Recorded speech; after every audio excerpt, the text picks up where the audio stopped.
문재인 대통령이 취임 4주년 특별연설에서 가장 아쉬웠던 점은 부동산이며 실수요자를 보호할 수 있는 방향으로 정책을 보완하겠다고 밝혔습니다. 1주택자를 대상으로 일부 세부담이 완화될지 주목됩니다. 장관 후보자 3명의 부적격 논란과 관련해 문재인 대통령은 국회 논의를 지켜보고 판단하겠다고 밝혔습니다. 다만 청와대의 검증 실패로 생각하지는 않는다고 강조했습니다. 고심을 거듭하고 있는 민주당은 잠시 뒤인 오후 3시 의원총회를 개최합니다. 휴일 휴가의 영향 등으로 국내 신규 확진자가 41일 만에 가장 적은 463명을 기록했습니다.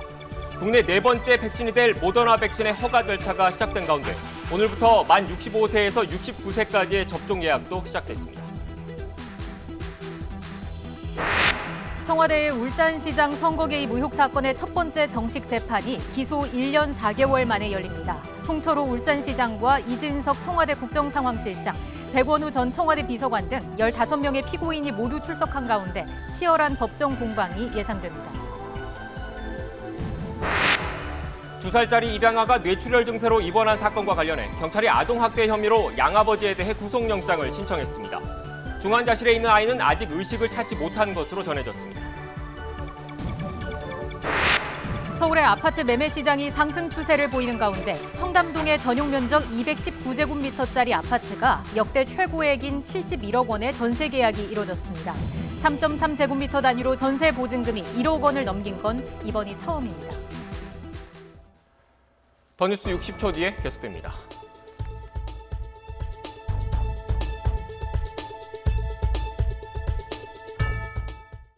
꼭 4년 전인 지난 2017년 5월 10일 문재인 대통령은 구시대의 잘못된 관행과 결별하는 새로운 대한민국을 건설하겠다고 강조했습니다. 국민과의 적극적인 소통도 약속했습니다. 참모들과 머리와 어깨를 맞대고 토론하겠습니다. 국민과 수시로 소통하는 대통령이 되겠습니다. 때로는 광화문 광장에서 대토론회를 열겠습니다. 공식적인 소통 창구는 기자회견이었습니다. 취임 100일을 맞아 첫 회견을 연 이후 매년 1월 각종 정책에 대한 입장을 직접 밝혔습니다. 고위급 대표단에 대해서 어제와 같은 대화의 장이 또 평창올림픽 기간에도 다시 이어지기를 바라는 그런 마음입니다. 다만 매년 취임일의 모습은 조금씩 달랐습니다. 4.27 남북 정상회담의 여운이 채 가시기 전인 지난 2018년 5월 취임 1주년에는 별도의 기념 행사가 없었습니다. 높은 지지율에 자만하지 않고 겸손한 자세로 각종 현안에 집중하겠다는 의미로 해석됐습니다. 1년 뒤 2주년에는 문재인 대통령의 특집 대담이 마련됐습니다. 하지만 분위기는 확 바뀌었습니다. 북한이 미사일 도발을 감행한 가운데 대통령의 국정 지지율도 집권 초보다 떨어진 상황이었습니다. 북한의 이런 행위가 거듭된다면 지금 대화와 협상 국면을 어렵게 만들 수 있다라는 점을 북한 측에 경고를 하고 싶습니다. 취임 3주년이었던 지난해 5월에는 특별연설이 진행됐습니다. 이른바 K-방역에 대한 긍정적인 여론이 힘을 받던 시기입니다. 문재인 대통령이 던진 화두 역시 코로나 위기 극복을 통한 국가 발전에 맞춰졌습니다. 방역 시스템을 더욱 보강하여 세계를 선도하는 확실한 방역 1등 국가가 되겠습니다. 그리고 취임 4주년을 맞은 오늘 문재인 대통령의 기자회견이 또 열렸습니다. 부동산 문제는 각종 현안에 대한 질문과 답변이 오갔습니다. 남은 임기 1년 동안 정책 보완으로 이어질지 주목되고 있습니다. 네, 그럼 청와대 연결해서 오늘 기자회견에서 나온 내용 자세히 짚어보겠습니다. 백종규 기자. 네, 청와대 춘추관입니다. 네, 문 대통령이 부동산 문제만큼은 정부가 할 말이 없는 상황이라면서 아쉬움을 드러냈다고요.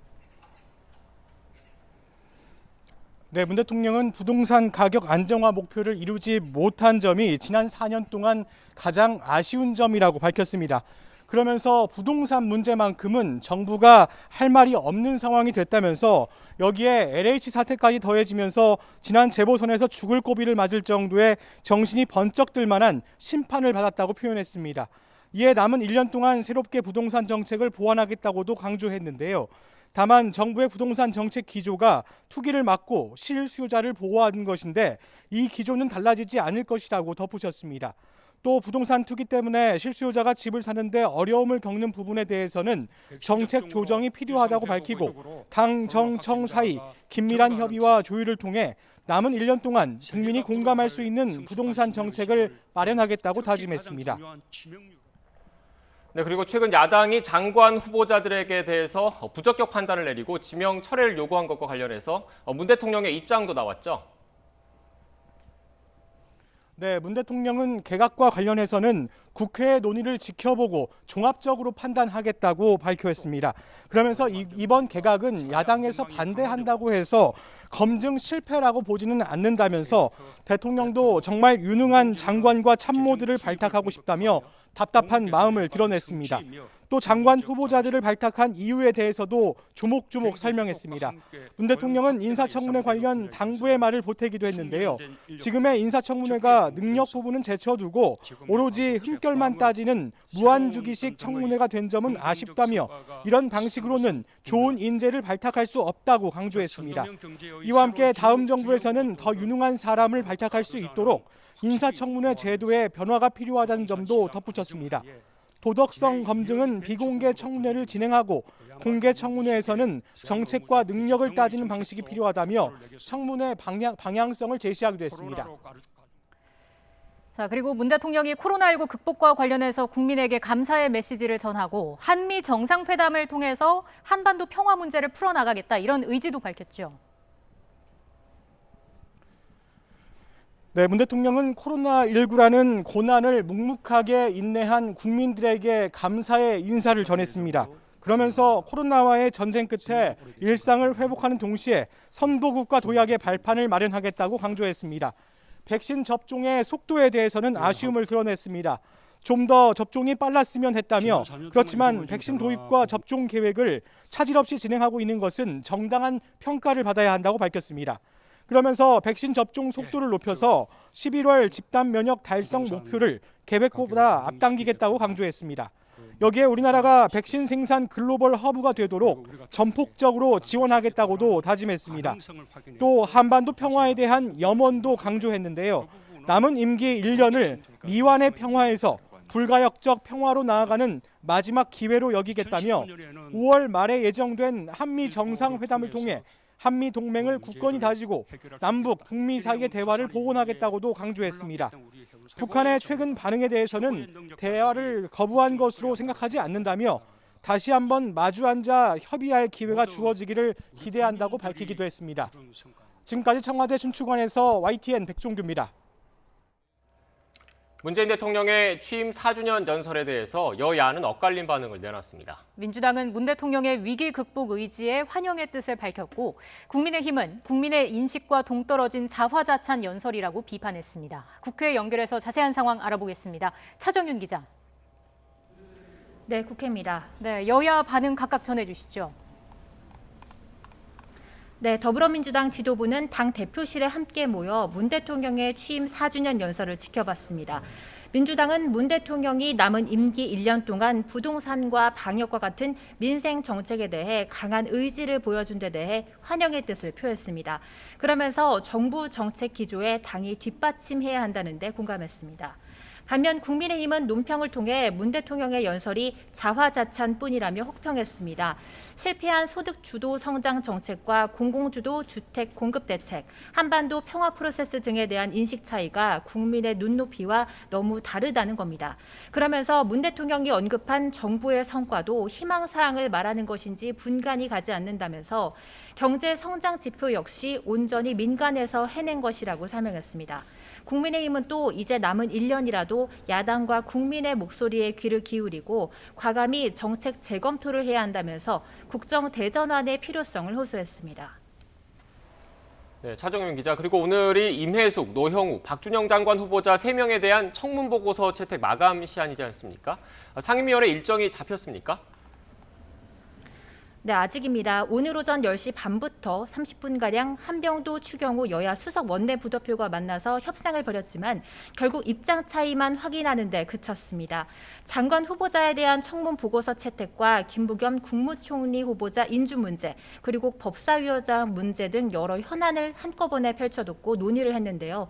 회동을 마친 후 추경호 국민의힘 원내 수석 부대표는 기자들과 만나 장관 후보자 3명은 자진 사퇴나 임명 철회해야 하고 국무총리 후보자 역시 부적격자라는 입장을 전달했다고 밝혔습니다. 한병도 더불어민주당 원내 수석 부대표 역시 총리 인준안 처리를 위해 국회 본회의를 열자고 국민의힘에 제안을 했지만 여러 현안이 얽혀있는 만큼 함께 논의해야 한다는 답변을 들었다고 설명했습니다. 민주당 지도부는 장관 후보자 거취에 대해 일부 낭만야, 사수냐를 놓고 막판까지 고심을 거듭하고 있습니다. 일단 민주당은 오늘 오후 3시 비공개 대면 의원총회에서 장관 후보자에 대한 당내 의견을 수렴한다는 방침입니다. 이 자리에서 당내 의원들은 장관 후보자에 대한 거취 문제를 지도부에 위임할 가능성도 제기되고 있습니다. 네, 대선 관련 소식도 알아보죠. 어제 민주당 박용진 의원이 첫 공식 출마 선언을 했는데 다른 유력 대선 주자들도 전국을 돌면서 조직 띄우기에 나서고 있다고요. 네, 그렇습니다. 여권 빅3로 꼽히는 선두 주자들은 조직 다지기에 열중하는 분위기입니다. 지난 주말 광주와 부산을 찍고 돌아온 이낙연 전 더불어민주당 대표는 오늘 오전 싱크탱크 연대와 공생 심포지엄에 참석했습니다. 참가자들은 전환시대 해법을 위한 공부 모임이라면서 확대 해석을 경계했지만 향후 대선 공약 개발을 위한 포석이라는 분석입니다. 이재명 경기지사는 모레 발족하는 민주평화광장에 참석합니다. 이해찬계 핵심으로 꼽히던 5선 조정식 의원이 공동 대표를 맡고 발기인만 만여 명에 달하는 전국 단위 모임입니다. 정세균 전 총리도 내일 오전 정세균계 주축 의원 모임인 광화문 포럼에 참석합니다. 그동안은 정세균계 의원들만 모여왔지만 처음으로 직접 모습을 드러낼 예정입니다. 본격적인 결집세가 드러날 것이라는 전망입니다. 아울러 야권 유력 주자인 윤석열 전 검찰총장도 경제 이슈를 건드리면서 행보를 넓히고 있습니다. 문재인 정부 4주년을 앞두고 한국자영업연구원장을 만나 문재인 정부 소득 주도 성장을 비판했습니다. 최저임금 인상과 주 52시간의 최대 피해자는 자영업자이고 이 자영업자는 국가의 기본인 두꺼운 중산층을 만드는 핵심이라는 점을 강조한 것으로 알려지면서 중도층의 지지를 염두에 둔 발언이라는 해석입니다. 윤 전 총장은 그동안 외교와 노동, 복지 등 거대 담론을 놓고 이른바 대권 수업을 해오고 있었는데 소득주도 성장론과 같은 현 정부의 핵심 정책에 대해 앞으로도 자신의 입장을 계속해서 밝힐 것으로 예상됩니다. 지금까지 국회에서 YTN 차정은입니다.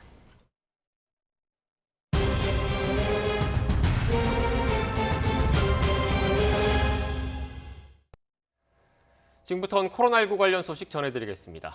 고령층에 대한 코로나19 백신 접종이 한창인 가운데 오늘부터 만 65세에서 69세도 사전 예약이 시작됐습니다. 어르신들이 온라인 예약에 익숙하지 않은 만큼 자녀들의 대리 예약도 가능합니다. 예방접종센터에 나가 있는 취재기자 연결하겠습니다. 신준명 기자. 네, 서울 노원 구민체육센터에 나와 있습니다. 네, 백신 접종이 진행되고 있는데 오늘부터 사전 예약 대상도 늘었다고요? 네, 그렇습니다. 지금 이곳 예방접종센터를 찾아오시는 분들은 만 75살 이상 어르신들로 지난달 1일부터 예방접종이 시작됐습니다. 오늘은 이곳에서 750여 명의 어르신들이 예방접종을 맞고 귀가하실 예정입니다. 75살 이상 어르신들은 온라인 예약이 어렵고 거동이 불편한 분들이 많아서 지자체가 대상자에게 개별적으로 연락하는 방식으로 예약을 진행하고 있습니다. 이와 달리 오늘부터 사전 예약이 가능한 만 65살부터 69살 어르신들 283만여 명은 비대면 방식으로 직접 예약할 수 있습니다. 코로나19 예방접종 사전 예약 사이트에 접속해 온라인으로 신청하면 되는데 마찬가지로 본인 인증 등의 절차에 익숙하지 않은 어르신들이 많다 보니 자녀 등 대리인들이 대신 예약을 할 수 있습니다.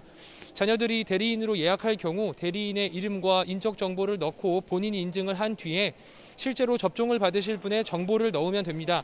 또 주민센터를 방문해서 직원의 도움을 받아 온라인 예약을 진행하는 방법도 가능합니다.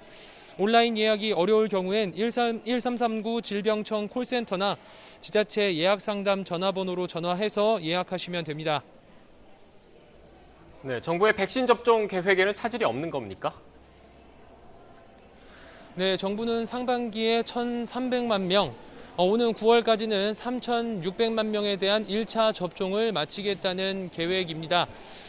이를 통해서 오는 11월까지 집단 면역을 갖추겠다는 건데, 하지만 초기 접종률을 높이기 위해서 2차 접종용 비축분을 1차 접종에 앞당겨 사용하면서 일시적인 수급 부족 현상이 발생해서 정부의 백신 접종 속도는 다소 주춤해졌습니다.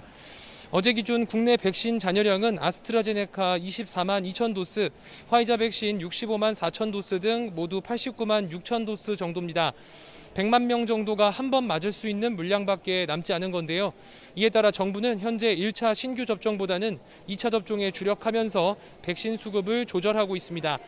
화이자 백신은 이달 중으로 65만 7천 명분이 더 들어올 예정이고 아스트라제네카 역시 오는 14일부터 다음 달 첫째 주까지 361만 5천 명분이 공급될 예정입니다. 집단 면역을 갖추기 위해선 백신 수급이 관건인데요. 정부는 계약사와의 조건에 따라 구체적인 중간 도입 물량과 일정은 밝히지 않고 있지만 주간 단위로 상당한 물량이 들어오고 있다며 예방접종에 차질이 없도록 하겠다고 밝혔습니다. 지금까지 서울 노원 구민체육센터에서 YTN 신준명입니다. 아스트라제네카 백신을 맞고 사지저림 등 부작용 증세를 보인 강원 지역 경찰관이 뇌출혈 진단을 받았습니다. 강원경찰청 소속 30대 A 경위는 지난달 29일 기저질환이 없는 상태에서 아스트라제네카 백신을 맞고 이틀 뒤에 이상 증세를 느꼈고 이어 지난 4일 정밀 검사를 진행한 결과 뇌출혈 판정을 받았습니다. 백신 접종과의 인과성은 진단서에 명시되지 않았습니다. 미국이 자국으로 입국하는 국제선 항공 이용객들에게 자가검사를 통해서 코로나19 음성 판정을 받을 경우도 입국을 허용하도록 했습니다. 미 항공업계는 이 같은 완화 조치를 환영하며 여름철 여행객 증가에 대비해서 항공기 증편을 서두르고 있습니다. 보도에 이동헌 기자입니다. 미국이 자국으로 오는 국제선 항공기 이용객에게 적용해온 코로나19 음성 판정 증명 요건을 부분적으로 완화했습니다. 미 질병통제예방센터는 현지 시간 7일 자가검사를 통해 코로나19 음성 판정을 받은 여행객도 미국행 비행기를 탈 수 있도록 했습니다. 출발 전 3일 이내에 받은 검사에서 음성 판정을 받았다는 증명서가 있는 경우만 입국을 허용하는 규정에 자가검사까지 포함시킨 것입니다. 다만 미 식품의약국이 긴급 사용을 승인한 검사 키트를 이용해야 합니다. 또 자가검사는 키트 제조사와 연계된 원격 진료 서비스를 통해 진행돼야 하고 원격 의료 제공자는 검사받은 여행객의 신원과 검사 결과를 확인해 요건에 맞는 증명서를 발급하도록 했습니다. 미 항공업계는 이 같은 완화 조치를 환영했습니다. 지난 7일 미국의 공항 이용객은 164만 명으로 팬데믹 이후 최고치를 기록했습니다. 그러나 팬데믹 이전과 비교하면 아직 34%, 100만 명 정도 줄어든 수치입니다. 하지만 항공업계는 백신 접종에 따라 여름철 항공 수요가 크게 늘어날 것으로 기대하며 증편을 서두르고 있습니다. 유나이트 항공은 다음 달 하루 항공기 운항 편수를 480편 이상 늘릴 계획입니다. 아메리칸 항공 또한 올여름 팬데믹 이전과 비교해 국내선은 90%, 국제선은 80% 수준까지 승객이 늘어날 것으로 보고 150개 이상의 노선을 추가 운행할 계획입니다. YTN 이동헌입니다. 네, 조금 전 중앙방역대책본부 브리핑이 시작됐습니다. 현장으로 가보겠습니다. 예약하여 접종을 받아주시기를 바랍니다. 예방접종 후 이상 반응에 대한 진료비 지원에 대해서 설명을 드리도록 하겠습니다. 코로나19 예방접종 후에 이상 반응이 발생하였으나 인과성에 대한 근거 자료가 부족해서 보상에서 제외되었던 중증 환자에 대한 의료비 지원 사업을 한시적으로 신설하겠습니다. 이번 조치는 코로나19 예방접종 후 이상 반응이 발생한 환자들 중에서 백신과 이상 반응과의 인과성을 인정할 수 있는 근거 자료가 부족한 중증 환자를 보호하고 국가의 책임을 강화하기 위해 시행하는 조치입니다. 이번 사업은 코로나19 예방접종 후 중환자실 입원 치료나 또는 이에 준하는 중증 질병이 발생하였으나 피해조사반 그리고 피해보상 전문위원회 심의 결과 인과성 인정을 위한 근거자료가 불충분해 피해보상에서 제외된 환자를 대상으로 합니다. 구체적으로는 코로나19 예방접종 후 이상 반응을 신고하거나 또는 피해보상을 신청한 사례에 대해서 지자체의 기초조사 그리고 피해조사반의 심의 결과 중증이면서도 인과성을 판단하는 근거자료가 불충분하다라고 판정된 경우에 한해서 지원을 하도록 하고 있고요. 지원 신청 구비 서류를 갖춰서 주소지 보건소에 신청을 하시게 되면 지원이 가능합니다. 지원의 범위는 코로나19 백신 접종 후 발생한 질환의 진료비로 1인당 1,000만 원 한도 내에서 지원할 계획입니다. 이번 지원 사업은 지자체 담당자 교육 등의 준비 기간을 거쳐서 5월 17일부터 시행할 예정이며 사업 시행일 이전에 접종을 받으신 분들에 대해서도 소급하여 적용할 예정입니다. 정부는 코로나19 예방접종 후 이상 반응에 대한 국가 책임을 강화해 나가고 있습니다. 2021년 코로나19 예방접종에 한해서 예방접종 국가보상제도 신청 기준을 기존의 본인부담금 30만 원 이상에서 전액으로 30만 원 미만까지 포함한 전액으로 확대해서 적용하고 있고 또한 보상 범위를 중증에서 경증까지 확대해서 소액 심의 절차를 마련하는 한편 제출 서류도 간소화하여 운영하고 있습니다. 또한 신속하게 피해 보상을 하기 위해서 과거에는 분기별로 한 번 운영하였던 피해 보상 전문위원회도 월 1회 이상 개최해서 최대한 신속하게 보상이 이루어질 수 있도록 노력하고 있습니다.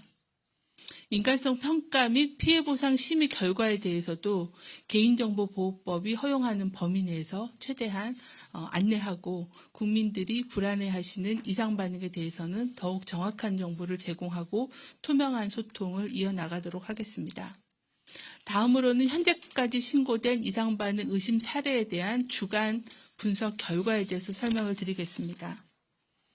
5월 2일부터 8일까지 지난주 한 주간 이상 반응 의심 신고율은 0.1%였습니다.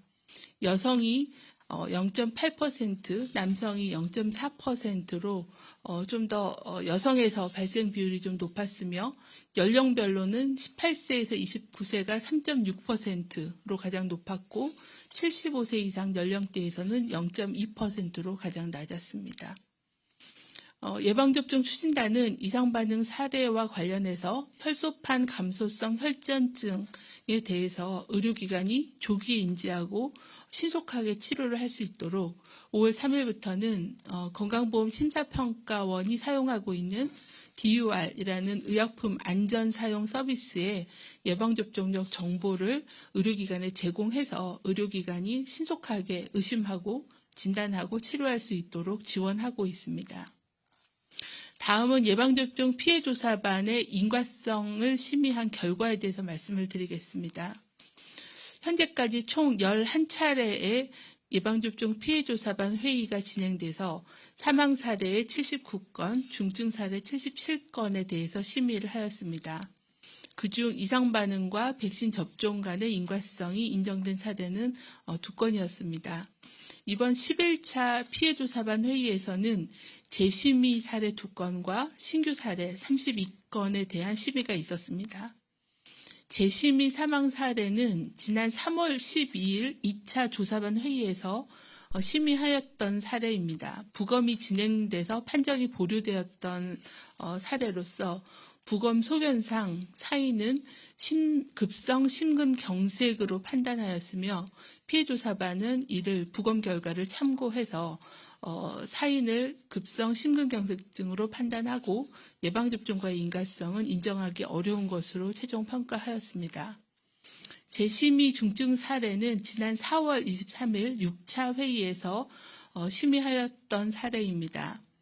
임상 경과와 영상의학 검사를 최종 종합할 필요가 있다고 판단되었으며 이후에 정보를 수집한 결과 급성 파종성 뇌척수염의 가능성이 있는 것으로 평가하였습니다.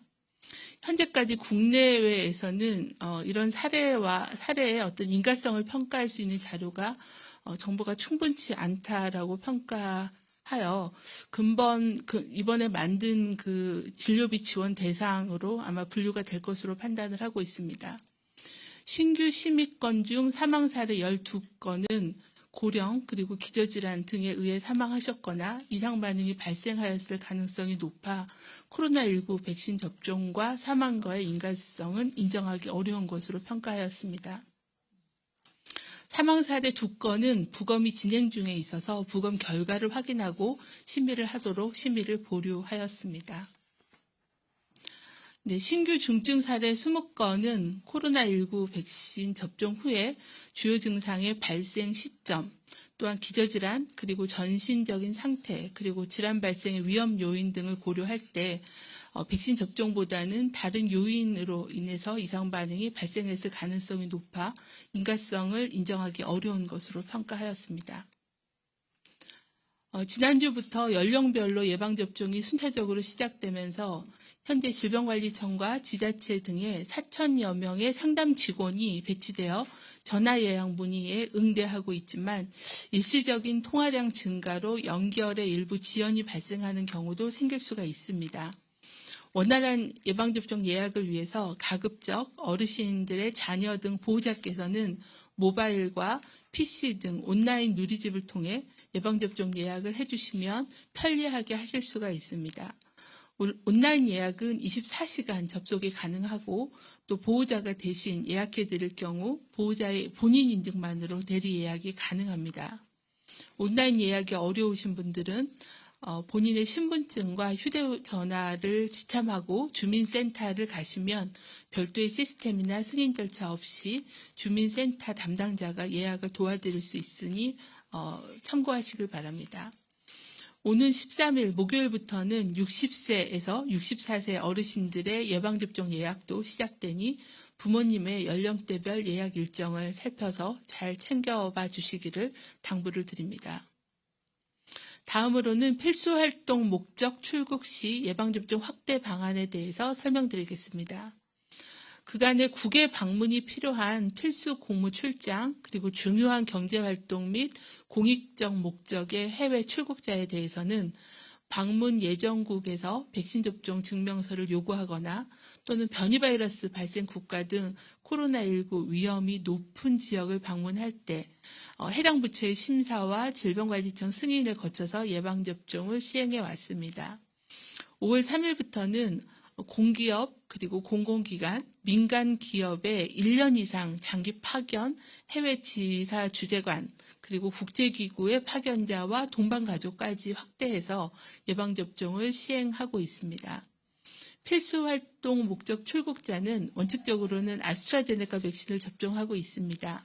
다만 예외적으로 연령이 30세 미만이거나 아니면은 2차 접종까지 완료하기가 좀 불가능한 시기이거나 아니면은 변이 바이러스가 발생하는 국가를 방문하는 사람에 대해서는 화이자 백신으로 대신 접종을 시행하고 있습니다.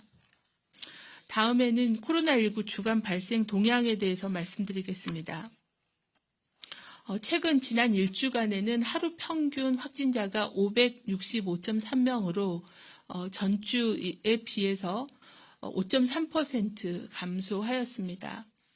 권역별로는 호남권, 강원권, 그리고 제주권의 경우에는 유흥지점이나 공공기관 등의 집단 감염으로 인해서 권역별 환자 수가 약간 증가하였습니다.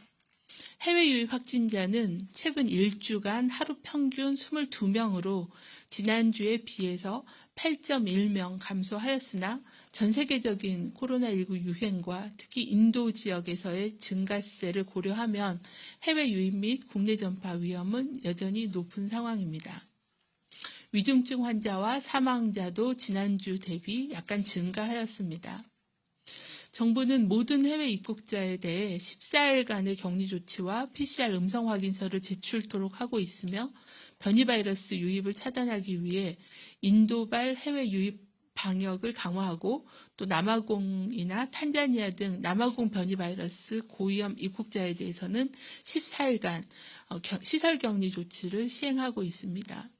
또한 국내 확산을 차단하기 위해 변이 바이러스 집단 사례의 경우는 접촉자의 범위를 확대해서 관리하고 일상 접촉자까지도 감시 해제 전 검사를 실시하고 또 유행 지역 인근 지역까지 확대해서 공동 대응하는 등 변이 바이러스 유행 지역을 집중 관리하고 있습니다.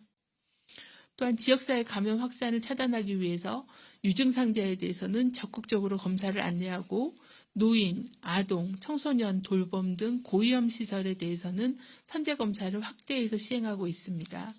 또한 유행이 발생하고 있는 지역을 특별관리 지역으로 지정해서 관리 지원을 하고 있고 감염 취약시설 또는 취약사업장에 대한 관리를 지속적으로 강화해 나가겠습니다.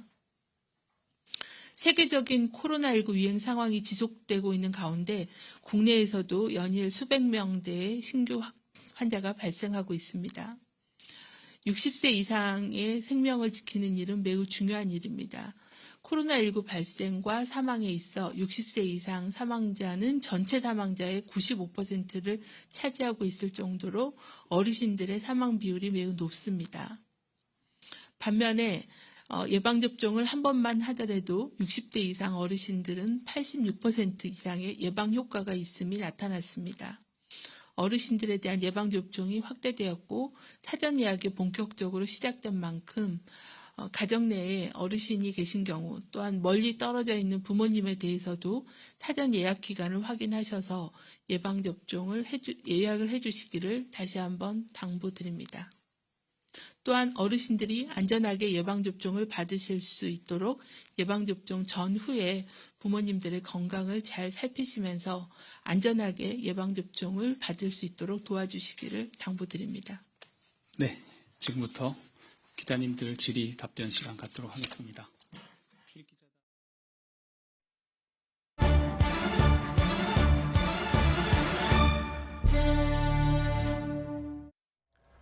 청와대 울산시장 선거 개입 의혹 사건 재판이 오늘 본격화합니다. 지난해 1월 주요 피고인들이 기소된 지 1년 4개월 만입니다. 네, 피고인만 무려 15명인데 오늘부터는 재판이 열리면 모두 법정에 서야 합니다. 취재기자 연결하겠습니다. 김경수 기자. 네, 서울중앙지방법원입니다. 네, 재판이 조금 전에 시작됐을 텐데 피고인들 모두 참석했습니까? 네, 재판은 조금 전인 오후 2시부터 시작됐습니다. 오늘 재판은 피고인 참석이 의무라서 피고인 15명 모두 법정에 모습을 드러냈습니다.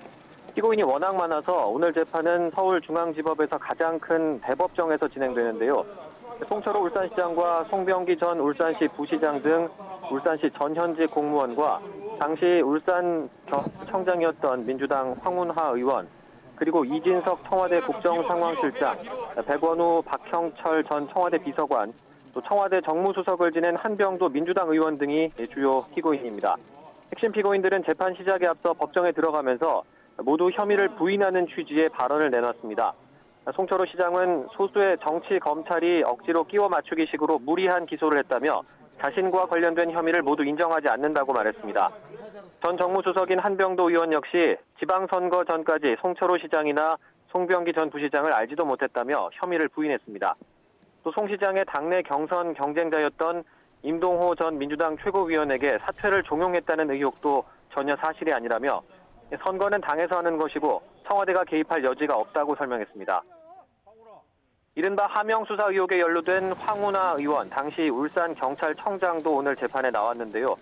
황 의원은 검찰이 있지도 않은 하명수사를 만들어내고 토착 비리는 덮었다며 법정에 서야 할 건 검찰이라고 비판했습니다. 이른바 청와대 선거 개입 의혹 사건은 지난 2018년 지방선거를 앞두고 청와대 인사들이 송철호 울산시장의 당선을 위해 불법을 저질렀다는 게 핵심입니다.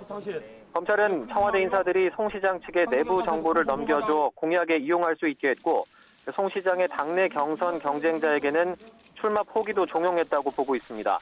또 송 시장의 상대 후보였던 김기현 전 울산시장과 관련된 비위 첩보를 울산경찰청에 전달하는 이른바 하명수사로 선거에 영향을 미쳤다고 판단하고 있습니다.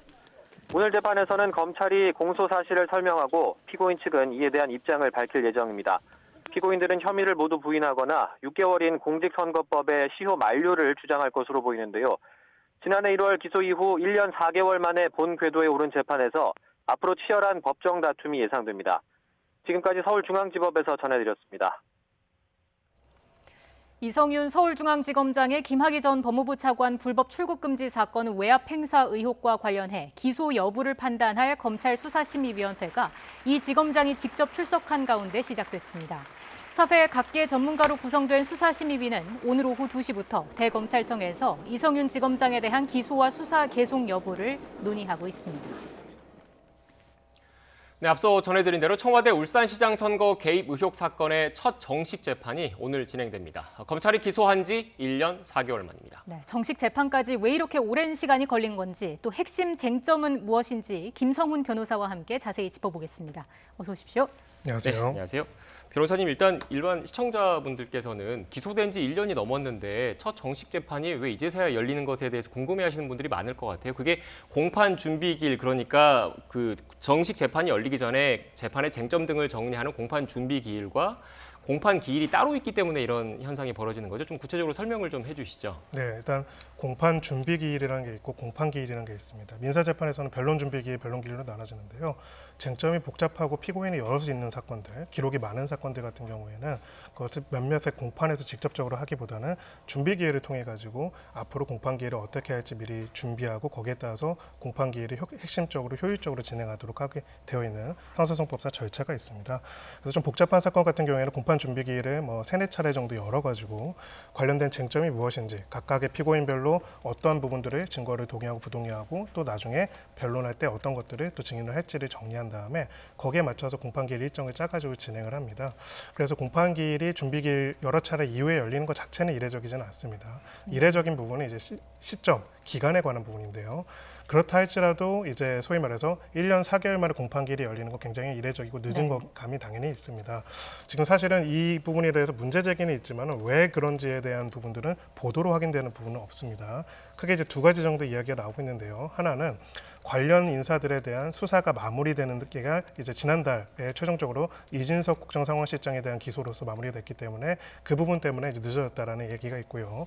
두 번째는 이제 피고인이 여러 명이기 때문에 피고인들마다 열람 등사를 하고 관련된 방어권 행사하는 데 있어가지고 늦어졌다라는 이야기는 있지만은 객관적인 사유들이 일부 인정될 수는 있긴 하지만은 종합적인 기간으로 봤을 때는 조금 과도하게 길어진 부분은 당연히 있다 이렇게 생각합니다. 네, 지금 변호사님께서 공판 준비 기일과 오늘부터 시작된 공판 기일, 본격적인 재판에 대해서 세부적인 내용을 좀 설명을 해주셨는데 공판 준비 기일 같은 경우에는 피고인들 그러니까 재판에 그 넘겨진 분들의 출석 의무가 없지 않습니까? 그래서 그렇습니다. 오늘부터는 출석 의무가 있어서 재판정에 나온 것으로 알고 있는데 구체적인 혐의를 하나하나 좀 짚어주시겠습니까? 네, 이제 이 사건 같은 경우에는 굉장히 공소장만 하더라도 굉장히 70페이지가 넘는 규모이기 때문에 복잡한 내용이 있는데요. 크게 세 가지 형태가 있습니다. 종합적으로는 청와대가 송철호 현 울산시장의 당선을 위해서 지방선거에 개입했다는 것이 혐의의 핵심적인 내용이고요.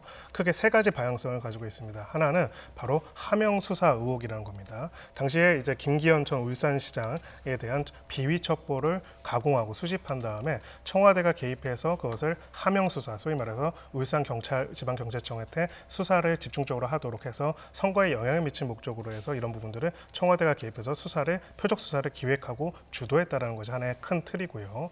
두 번째는 이제 송철호 시장의 당선을 위해 가지고 이제 산재 애비 타당성이라고 하죠. 이제 소위 말해서 공공병원에 관한 산재 애비 타당성 조사 결과를 발표를 늦추거나 내용을 늦추거나 이런 방식으로 개입했다는 것이 또 하나의 중요한 부분들이 있고요.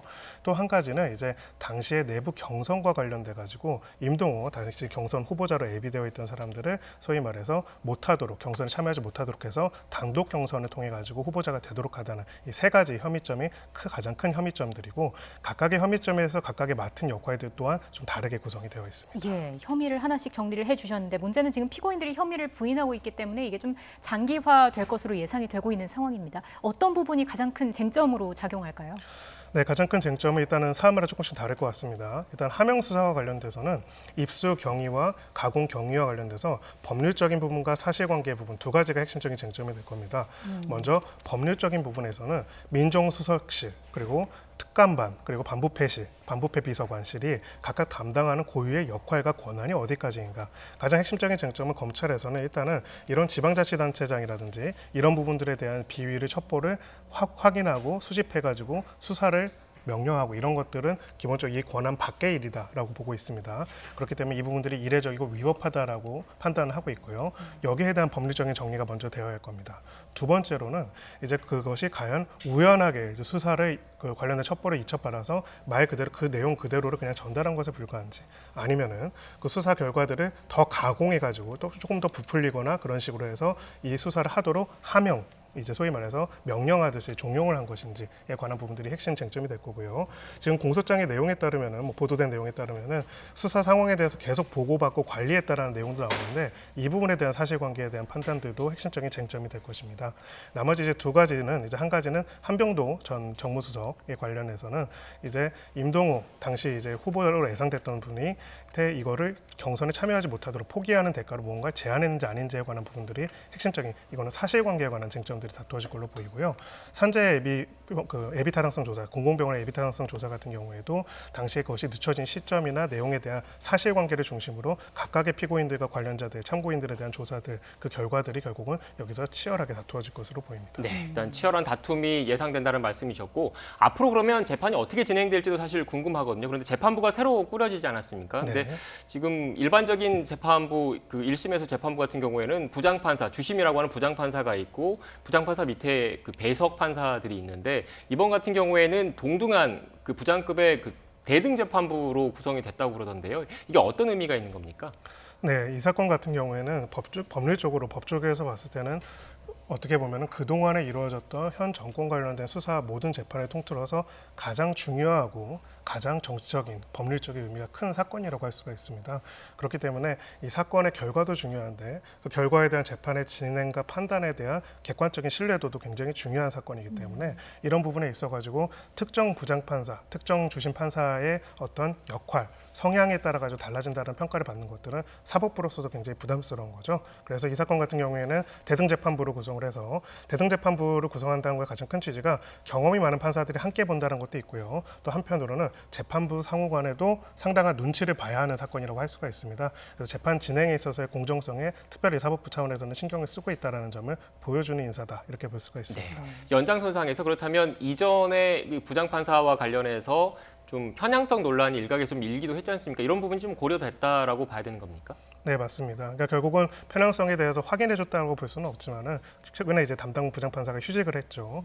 결국 이제 재판이라는 거는 그 결론도 중요하지만 결론에 이르는 과정에 대한 소위 말해서 불편부당함에 대한 의심 자체를 사지 않아야 한다는 부분들이 있습니다. 그런 부분에 있어가지고 이 사건이 가지고 있는 정치적인 법률적인 의미가 크기 때문에 지금 기소된 분들 중에서 현직 국회의원들도 몇 분씩이나 계실 정도로 큰 사건이기 때문에 여기에 대해서는 사법부도 최소한 그런 의혹 자체가 아예 없는 재판부로 구성을 함으로써 앞으로의 시기적인 재판의 결과 그리고 진행의 과정에 있어서의 객관성과 공정성과 권위와 신뢰를 좀 담보하겠다라는 의지를 표명한 것이라고 볼 수가 있습니다. 네, 지금 변호사님 말씀을 들어보면 결국 뭐 편향성 여부에 대해서 사법부에서 그 확인을 해주는 그런 건 아니지만 추후에라도 앞으로도 일어날 그런 공정성 시비 자체를 좀 염두에 두고 이런 대등 재판부를 꾸렸다는 말씀이신 것 같고요. 네. 지금 이 법원이 일단 그 본격적인 재판이 시작됐기 때문에 1심 결과는 언제쯤 나올지가 사실 좀 궁금하거든요. 언제쯤으로 예상하십니까? 제 생각에는 아무래도 1년 안에 나오기는 어려울 것으로 보입니다. 이미 지금 그 두 가지를 볼 수 있는데요. 공소장의 길이를 보면은 사건 기록의 분량을 예상할 수가 있습니다. 이 정도의 내용이라면은 사실은 사건 기록도 굉장히 방대할 것이고요. 또 제일 중요한 것 중에 하나가 피고인이 굉장히 많습니다. 15명이나 이르기 때문에 피고인마다 사실상 변론 전략들을 다 다르게 하고 또 피고인마다 다 무죄를 다투고 있습니다. 그렇기 때문에 실질적으로 이 사건에 관해서 재판이 이루어지는 데는 굉장히 많은 공판 기일이 이루어지고 많은 사람들에 대한 증인 신문이 이루어질 가능성이 매우 높고요. 그렇기 때문에 최소 1년 이상, 뭐 최장 길게는 2년 이상도 걸릴 수 있는 사건이다 이렇게 보고 있습니다. 네, 지금 최소 1년 이상 걸릴 거라고 했는데 이제 1심이지 않습니까? 2심도 있고 3심도 있고 한데 이 피고인 가운데 그 사실 정부 여당 관계자들이 많기 때문에 정치권에 미치는 파장도 만만치 않을 것으로 보이는데 재판 결과에 따라서 어떻게 보세요? 네, 현재 정부에서 제기됐던 형사사건 중에서 가장 정치적인 의미에 있어서 가장 중요성과 엄중함이 있는 사건이 이 사건이 아닐까 저는 생각을 합니다. 그렇기 때문에 앞으로 이 결론에 따라서 굉장히 파장이 클 걸로 보이고요. 결국 제가 아까 핵심적인 법률적인 부분도 있지만은 상당 부분은 사실관계에 관한 부분들이고 이 부분들에 대해서 각각의 증언들의 내용들에 대해 가지고 문제가 많이 될 것입니다.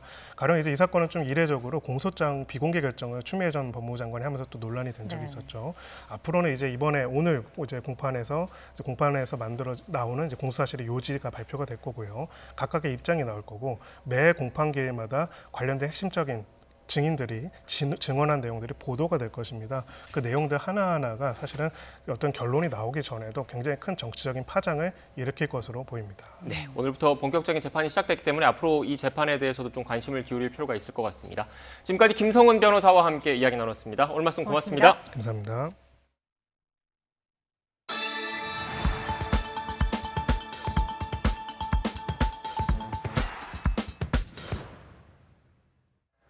오늘은 전국이 흐린 가운데 곳곳에 비가 내리고 있습니다. 내일은 비가 그치고 맑은 하늘을 되찾겠지만 기온이 크게 오르면서 때이른 더위가 찾아온다고 합니다. 날씨 알아보겠습니다. 홍나실 캐스터. 네, 상암동 야외 스튜디오에 나와 있습니다. 네, 지금 요란한 비가 내리는 곳이 있다고요? 네, 그렇습니다. 서울은 현재 하늘만 잔뜩 흐린 상태지만 충청과 전북 또 경북 지역은 주된 비구름의 영향을 받고 있습니다. 시간당 5mm 안팎의 빗줄기로 그리 강하지는 않지만 천둥 번개를 동반하면서 요란한 봄비가 내리고 있는 건데요. 이들 지역의 비는 내일 아침까지 이어질 것으로 전망됩니다. 자세한 레이더 영상을 살펴보면 두꺼운 띠 형태의 비구름이 서해상에서 내륙으로 계속해서 유입되고 있습니다. 충청과 전북, 경북 지역에 동서로 형성되면서 요란한 비를 뿌리고 있는데요. 내일 아침까지 충청과 경북 북부, 전북 북부에 최고 60mm, 그 밖에 내륙에는 5에서 20mm의 비가 예상되고요. 돌풍과 벼락을 동반하는 곳이 많겠습니다. 비는 밤사이 대부분 그치겠고 내일 내륙은 대체로 맑은 하늘이 드러나겠습니다. 다만 늦은 오후 남해상에서 또 다른 비구름이 유입되며 제주도에 비가 내리겠고요. 이 비구름은 수요일인 모레 충청 이남 지역까지 확대하겠습니다. 내일은 맑은 하늘 아래 기온이 크게 치솟겠습니다. 특히 중부지방은 서울과 춘천 26도, 대전 23도 등 오늘보다 7도에서 많게는 10도가량 높아지겠습니다. 주말까지 25도 안팎의 초여름 더위가 이어지겠고요. 고온 현상은 휴일과 다음 주 월요일 사이 전국에 비가 내린 뒤 누그러질 전망입니다. 오늘은 흐린 하늘 아래 날이 꽤 서늘합니다. 내일부터는 다시 초여름 더위가 찾아오겠는데요. 들쑥날쑥한 기온 변화에 면역력이 떨어지기 쉽습니다. 건강관리 잘해주시기 바랍니다. 지금까지 상암동 야외 스튜디오에서 YTN 홍나실입니다.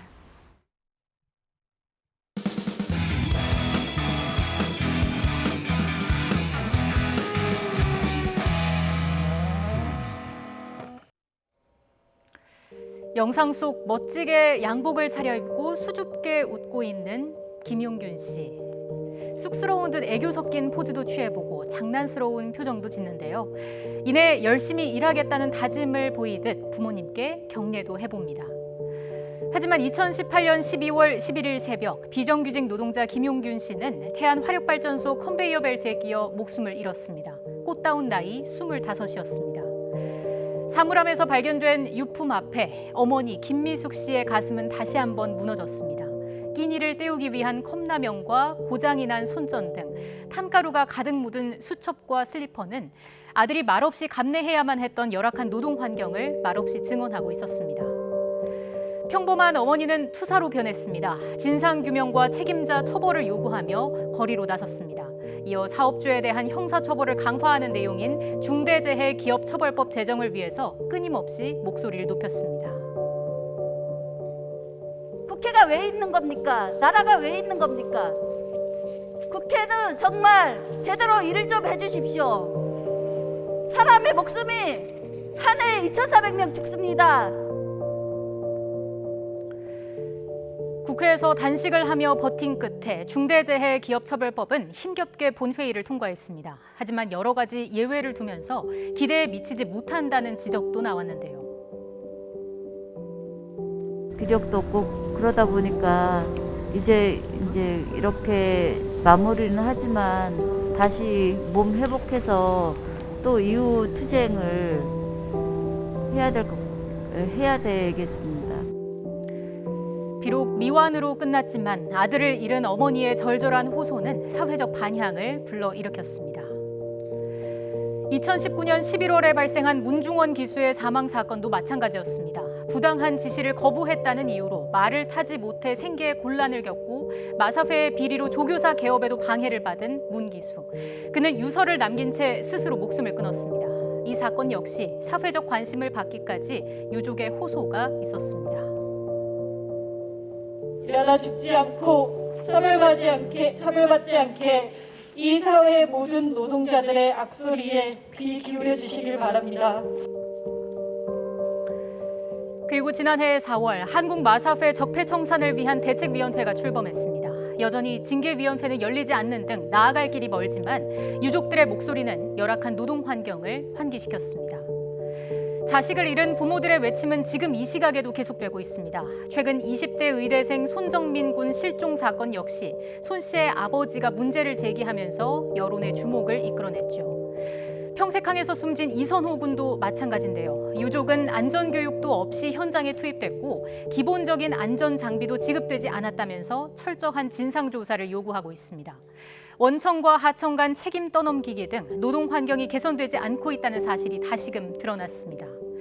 유족들의 적극적인 호소로 사회 구조적 문제가 주목을 받고 있고 실제 변화도 이끌지만 역으로 유족이 나서야만 문제가 해결되는 상황 자체에 대한 문제의식이 필요해 보입니다. 손정민 씨와 이선호 씨, 세상을 떠난 그 이유는 다르지만 아들을 잃은 아버지들은 명확한 원인 규명과 처벌을 요구하면서 애타는 마음으로 사건 현장을 지키고 있습니다. 두 곳 연결해서 직접 이야기 들어보겠습니다. 먼저 박기환 기자 어디에 있습니까? 네, 반포 한강공원에 나와 있습니다. 네, 박희재 기자가 있는 곳은 어디죠? 네, 저는 평택항 제8부두 앞에 나와 있습니다. 네, 순서대로 연결을 해보겠습니다. 먼저 한강공원으로 가보죠. 박기환 기자, 현장에서 오늘도 수색 작업이 이루어지고 있죠? 네, 그렇습니다. 이곳 수상택시 승강장에서는 오늘도 수중 수색이 계속 진행되고 있습니다. 손정민 씨의 유류품은 물론 사라진 친구의 휴대전화를 찾기 위해서입니다. 특히 오늘부터는 민간 심해 잠수사까지 직접 참여해 그동안 찾지 못했던 성과가 나올지 기대되고 있는데요. 민간 잠수사는 이곳 주변 200m 구역을 반복해서 오가며 금속 탐지 장비 등을 가지고 남아있는 유류품 등을 계속 찾고 있습니다. 손정민 군의 사인을 둘러싼 경찰 수사에도 다소 탄력이 붙었는데요. 경찰청은 손정민 씨의 사인 규명과 관련해 핵심 관계자인 친구 A씨와 A씨의 아버지를 어제 참고인 신분으로 불러 조사했다고 밝혔습니다. 두 사람은 각각 9시간가량씩 조사를 받았는데요. 경찰은 사건 당일 A씨의 동선을 확인하기 위한 것이었다고 설명했습니다. 또 조사 결과 손 씨가 A씨와 찍은 동영상에서 언급한 골든건과 관련해 대화하다가 함께 아는 가수 이름이 나온 것으로 보인다고 말했습니다. 이 밖에 A씨의 어머니의 휴대전화를 확보해 사건 당일인 지난달 25일 새벽 A씨와 어머니의 통화 내용도 확인하고 있습니다. 그러면서 의미 있는 추가 제보를 받아 정밀 분석하고 있다며 실종 당일을 재구성하는 데 수사력을 집중하고 있다고 밝혔습니다. 손정민 씨 장례가 끝난 지도 이제 닷새가 지났는데 아버님은 여전히 현장을 지키고 계신다고요? 네, 그렇습니다. 많은 국민이 손정민 씨의 안타까운 죽음의 원인이 무엇인지 궁금해하고 있는데요. 그렇다고 해도 역시 아들을 떠나보낸 부모님의 마음이 가장 간절한 상황입니다. 아버님 모시고 직접 이야기 나눠보겠습니다. 네, 나와주셔서 감사합니다. 네, 일단 먼저 보름 넘게 벌써 이곳을 지키고 계신데 건강 좀 어떠신지 먼저 여쭤볼 수 있을까요? 어제 인터뷰할 때까지만 해도 아무렇지도 않았는데 오늘 아침에는 갑자기 좀 상태가 좀 안 좋아서 심장이 좀 많이 뛰고요. 제가 저를 믿고 있는 아내가 저를 보고 불안해하니까 제가 좀 침착해야 된다고 다짐을 하고 있는데 갑자기 오늘부터는 좀 상태가 불안한 느낌이 좀 듭니다. 알겠습니다. 많이 좀 조심하셔야 될 것 같은데 지금 일단 수사도 계속 진행되고 있잖아요. 근데 속도가 아직은 더딘 상황인데 수사가 지금 좀 잘 진행되고 있다고 보시는지 또 뭐가 더 필요하다고 보시는지 말씀 부탁드리겠습니다. 일단 저에게 아무것도 알려주지 않고 뭔가 진행하고 있으시다고 믿었고 그런 행동들이 보여지는 것 같아서 마음은 좀 놓이고요. 저는 수사 과정을 하나도 몰라도 좋으니까 최종적인 결과가 저한테 나쁜 거든 저한테 어떤 거든 좋진 않거든요. 어쨌든 저희가 납득만 할 수 있으면 그것만 갖다 주시면 저는 얼마든지 견딜 수 있습니다. 네, 그리고 어제 이제 손정민 씨 친구에 대해서도 조사가 이루어졌고 그리고 이제 그 영상 속 골든건에 대해서도 설명이 나왔는데 여기에 대해서는 조금 어떻게 생각하실까요? 골든건은 일단 저는 내용을 전혀 이해 못하기 때문에 여러 가지로 추측을 했고 게임은 일단 아니라고 봤을 때는 가수 아니면은 그 공부 관련된 거라고 생각을 했는데 경찰 측에서 발표한 게 타당성이 있다고 생각이 들고 다만 그런 것 때문에 저를 했나 하는 건 좀 이상한데 그거는 제가 납득하고 안 하고의 문제는 아닌 것 같아서 그렇게 계속 해주시면 좋을 것 같습니다. 그리고 조사 관련돼서는 오늘 아침에 제가 흥분한 건 사실 그것 때문에 흥분을 한 건데 친구를 찾아주고 그냥 친구가 왜 그렇게 되는지 알면 되는데 왜 이걸 이렇게 힘든 과정을 겪고 뭐 당연한 권리일 수도 있겠지만 피의자도 아닌데 왜 변호인을 그렇게 대동을 하고 이러는지 그게 전 사실 이해가 안 되거든요. 본인이 결백하고 친구를 찾는데 도와주고 친구가 왜 그런지 밝히기만 하면 되는데 왜 변호인이 필요한지 그 부분이 잘 이해가 안 돼서 그 부분 때문에 제가 지금 상당히 괴롭거든요.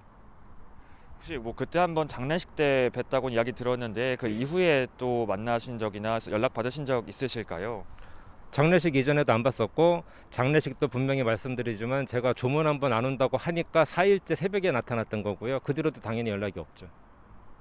알겠습니다. 뭐 지금 이제 휴대전화 수색이 계속 이뤄지고 있는데 당시 상황에 대해서 구성을 하려면 뭐 유류품이라든가 증거 또 어떤 게 좀 더 필요하다고 보실까요? 휴대폰이 그렇게 꼭 숨겨야 될 만한 이유가 있으면 뭔가 있을 것 같다는 생각을 하고 다시 말씀드리지만 3시 반에 집에 전화한 사람이 1시간도 안 돼서 기종도 다른 핸드폰을 바꿔갔다는 건 납득이 안 되기 때문에 제가 얘기하는 수많은 질문은 남들이 봐도 타당성이 있다고 생각을 하거든요. 거기에 대해서는 해명이 이루어져야 된다고 봅니다. 이제 마지막으로 수사 수색이 길어지면서 이제 조금 지치실 수도 있을 것 같아요. 좀 어떤 결과 계속 기다리고 있으실까요? 그러니까 경찰에서 열심히 수사를 하셨는데 최종 결과를 알 수가 없다. 이런 말씀만 안 듣고 싶고요. 나머지는 어떠한 결과든지 간에 저희가 받아들일 준비가 돼 있습니다. 알겠습니다. 말씀 감사합니다. 네, 일단 오늘 시작된 민간 잠수사 수색은 내일까지 이곳 반포 한강공원에서 계속되고요. 경찰 인력도 투입돼 한강변 곳곳에서 유류품 등을 수색할 예정입니다. 네, 지금까지 한강공원에서 박기환 기자였고요. 손정민 군 아버지의 목소리도 함께 들으셨습니다. 이번에는 평택항으로 가보겠습니다. 고 이선호 씨가 세상을 떠난 지 19일이 됐습니다. 가족은 아직 장례조차 치르지 않고 있는데요. 박희재 기자, 이 씨의 아버지가 여전히 빈소를 열어두고 있는 사연이 있다고요. 네, 그렇습니다. 사연 잠시 뒤 전해드리도록 하고요. 지난달 22일 이곳 컨테이너가 있는 항구 터미널에서 컨테이너 철판이 떨어져서 근무자 한 명이 이 머리를 다쳐 숨지는 사고가 있었습니다. 이제는 이름이 알려진 고 이선호 씨, 나이는 23살에 불과했는데요. 사고 현장은 정리가 됐고 이곳에서 작업은 평소처럼 이루어지고 있습니다. 다만 고 이선호 씨의 가족들은 아직까지 일상으로 돌아가지 못했습니다. 아버지는 이 씨가 숨진 지난달 22일 이후로 20일 가까이 장례를 치르지 못하고 빈소를 지키고 있었는데요. 어찌된 사연으로 장례를 치르지 못하고 있었는지 아버지 어려운 자리 모시고 잠시 말씀 나눠보겠습니다. 안녕하십니까, 아버님. 어려운 자리 나오시게 돼서 감사합니다. 예. 이곳 평택항에 얼마 만에 나오시게 된 건지 한 말씀 부탁드리겠습니다. 뭐 솔직히 저는 제 아이가 4월 20일 날 사고로 죽고 나서 몇 날이 가고 며칠 밤이 지난지도 아직까지 그 기억마저도 혼미해집니다. 제가 여기 매일 아침 아이 엄마가 내 처가 차려주는 밥을 먹고 제 차를 타고 이쪽에서 차를 타고 와서 여기다 차를 대고 저 정문 게이트를 똑같이 통과해서 저쪽에 가서 같이 일을 하고 같이 걸어 나왔던 곳인데요. 죄송합니다만 지금 며칠 만에 오는 건지 기억이 나질 않습니다. 제 기억에는 아마 사고 나고 한 7, 8일 정도 지나서 식당 군내 식당에 한번 들어갔던 적이 있습니다. 자꾸만 그 모습이 안 잊혀져요. 점심시간에 그 똑같은 자리에 그 자리에 앉아서 식판에 밥을 먹는 그 모습이 안 잊혀지더라고요. 그 식당 주인이 우리 아들 착하다고 항상 밥을 먹고 나면 오렌지색 캔 음료수를 하나씩 줬어요. 그 밥 먹고 나서 먹고 나오던 모습이 너무 눈에서 떠나지 않아가지고 이른 아침에 식당 문 열었을 때 제가 한번 왔던 기억이 있습니다. 그래서 식당 냉장고에 가서 그 똑같은 음료수 캔 하나 그 자리에 따놓고 무릎을 꿇고 제가 제 아들한테 용서를 빌었습니다. 선호야, 아빠 절대로 용서하지 말고 가라. 저는 제 자식을 좀 강인하게 지켜보고 싶었습니다. 노동의 중요성, 돈의 소중함을 가르쳐주기 위해서 제가 여기다가 아르바이트를 데리고 다녔던 것이지, 결과적으로 놓고 보면은 제 아들을 이 사지로 몰아넣었다는 그런 막 죄책감이 많이 들어서 견딜 수가 없었습니다. 그래서 군대 식당에 왔던 게 아마 그때가 이쪽에 온 게 마지막이었던 기억을 알고 있습니다. 그 이후로 오늘 처음 왔습니다. 네. 예, 말씀 감사드립니다. 그리고 이 빈소가 이 장례를 아직까지 치르지 못하고 들었습니다. 혹시 어떤 이유로 장례를 치르지 못하고 있으신지 말씀 궁금합니다. 예, 저는 우리 아이가 그 사고를 당하기까지 뭐 법적으로 누가 잘했든 잘못했든 그건 알 수가 없습니다만은 제가 봤을 때 도의선상에서 우리 아이가 그렇게 되기까지 딱 2명의 직접적인 원인을 제공한 사람이 있다고 봅니다. 여기서 보면요, 지게차가 2대가 나옵니다. B라는 지게차, C라는 지게차. C라는 지게차는요, FR 컨테이너 날개를 직접 충격을 가해서 떨어지는 반대편에 깔려서 자기가 사고를 당했고, B라는 지게차는 그 사고가 나기 전에 안전필이 제거된 FR 컨테이너 날개 밑에 가서 말도 안 되는 작업을 지시를 한 겁니다. 제가 볼 때는 C가 더 나쁜지 B가 더 나쁜지, 아니면 이 2 사람 중에 민행사상의 책임이 어디까지는 저는 알 수가 없습니다. 단지 도의적으로 너희들이 우리 아이들이 죽기까지 직접적인 원인을 제공했기 때문에 우리 아이한테서 용서를 빌어라. C라는 지게차는 왔습니다. 죽을 죄를 짓다고 용서를 빌었습니다. 예, 제가 용서했습니다. B라는 지게차는요, 아직까지도 자기는 그런 작업 지시 내린 사실이 없다면서 발뺌을 하고 있습니다. 그래서 오늘날까지 빈소가 이렇게 유지되고 있는 거고요. 물론 그거야 나중에 수사기관에서 밝혀줄 사안이지만은, 제가 볼 때 우리 아이가 눈을 감지 못해서 못 보내주고 있습니다. 이유는 그겁니다. 예. 네, 말씀 감사합니다. 이 사고 현장의 지게차 기사를 비롯해서 또 이제 원청 업체 관계자들도 아직까지 이제 별다른 사과가 있었는지, 그리고 원청 관계자로부터는 어떤 좀 말씀을 들으시고 싶으신지 궁금합니다.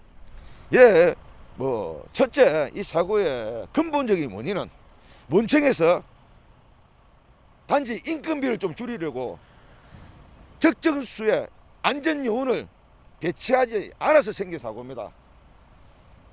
지게차가 거기서 뭐 어떤 지시를 내렸든 아니면 우리 아이가 어떻게 해서 거기를 들어갔든 그거는 부수적인 이야기고요.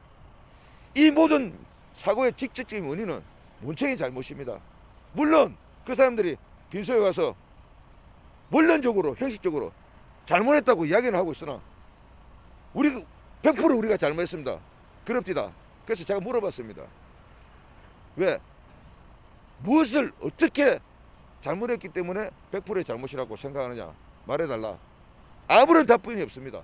그래서 제가 재차 부탁을 했습니다. 그러면은 사측이 어떻게 해서 100%로 잘못을 인정하고 있는지 서면으로 보내든지 녹취해서 달라. 내가 읽어보고 이 사람들이 정말로 100% 잘못을 인정하겠구나 판단이 됐을 때는 당신들이 원하는 대로 해주겠다 하고 돌려보낸 그날 이후로 어떠한 답변도 지금 돌아오지 않고 있습니다. 들리는 답변은 모든 언론들이 회사에 가서 사측의 입장이 어떤지 밝혀보면요, 말도 안 되는 순간순간 어떻게 그 순간을 모면해 보려는 아주 얕은 수를 쓰고 있습니다. 결국은요, 이게 자충수입니다. 자기 입은도 자기가 파고 있는 겁니다. 제가 분명히 무슨 말을 하는지 다 듣고 있습니다. 그런 말 했던 사람들 그 책임 꼭 물을 겁니다. 예. 네, 말씀 감사드립니다, 아버님.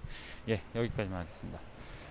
네, 현재 평택항 사고에 대해선 경찰이 원청 업체인 동방 등 관계자들을 상대로 사실관계를 확인하고 있습니다. 고용노동부도 이번 사고에서 업체 측이 안전조치를 위반하고 작업을 이어간 정황 등을 조사하고 재활을 받기 위해 평택항을 포함한 전국 컨테이너 하역 사업장에 대한 긴급 안전점검에 나섰습니다.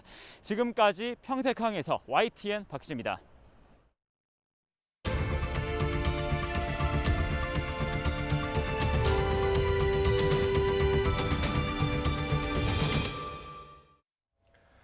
네, 조금 전 들어온 소식 전해드리겠습니다. 검찰이 박삼구 전 금호 아시아나그룹 회장에 대해서 구속영장을 청구했다는 속보가 들어왔습니다. 서울중앙지검 공정거래조사부는 공정위에 부당지원 고발 등 사건과 관련해서 오늘 박삼구 전 회장에 대해서 구속영장을 청구했습니다. 박 전 회장이 받고 있는 혐의는 독점 규제 및 공정거래에 관한 법률 위반 등의 혐의로 사전 구속영장이 청구된 것으로 확인됐습니다. 네, 다시 한번 전해드리겠습니다. 박삼구 전 금호 아시아나그룹 회장에 대해서 검찰이 구속영장을 청구했다는 소식입니다. 자세한 내용은 또 이어지는 뉴스에서 전해드리겠습니다.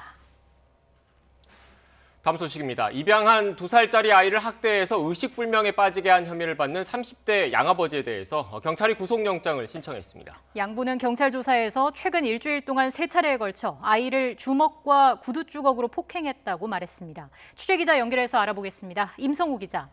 네, 서해구입니다. 네, 제2의 정인이 사건으로 불리면서 많은 사람들의 분노를 사고 있는 사건인데 경찰이 양아버지의 구속영장을 신청했다고요. 네, 경기 화성에 사는 30대 양아버지가 2살 난 입양아 A양을 확대해서 의식을 잃게 한 혐의로 어제 긴급 체포됐었는데요. 경찰은 오늘 양아버지 B씨의 구속영장을 신청했습니다. B씨는 경찰 조사에서 지난 4일부터 그제까지 자택에서 3차례에 걸쳐 A양을 폭행했다고 진술했습니다. A양이 말을 듣지 않고 운다는 이유로 손과 주먹, 또 구두주걱 등으로 얼굴과 머리를 여러 차례 때렸다는 겁니다.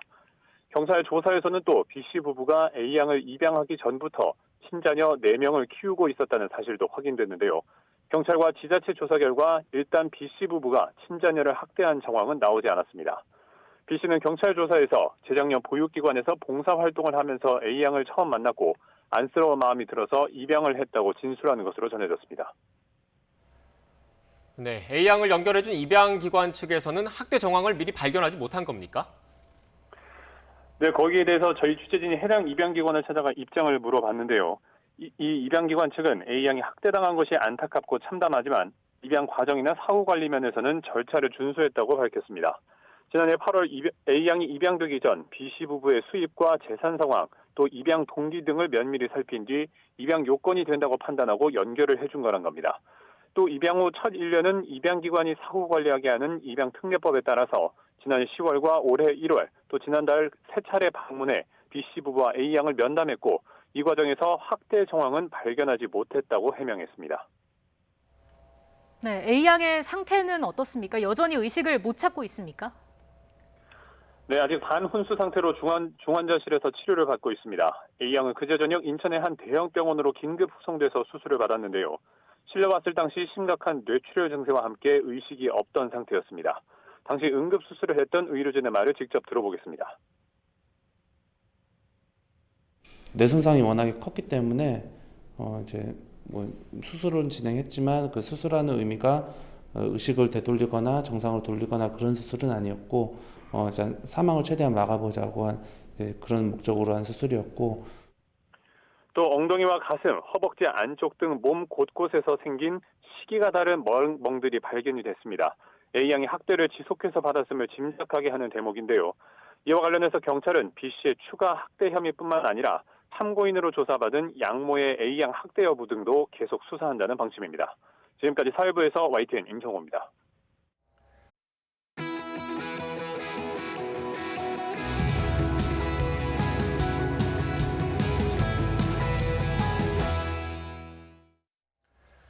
문재인 대통령이 취임 4주년 특별 연설과 질의응답을 통해서 남은 임기 1년 동안의 국정 청사진과 현안에 대한 의견을 내놨습니다. 정치권의 반응은 벌써 엇갈리고 있습니다. 여야 양당 의원 모시고 직접 이야기 들어보겠습니다.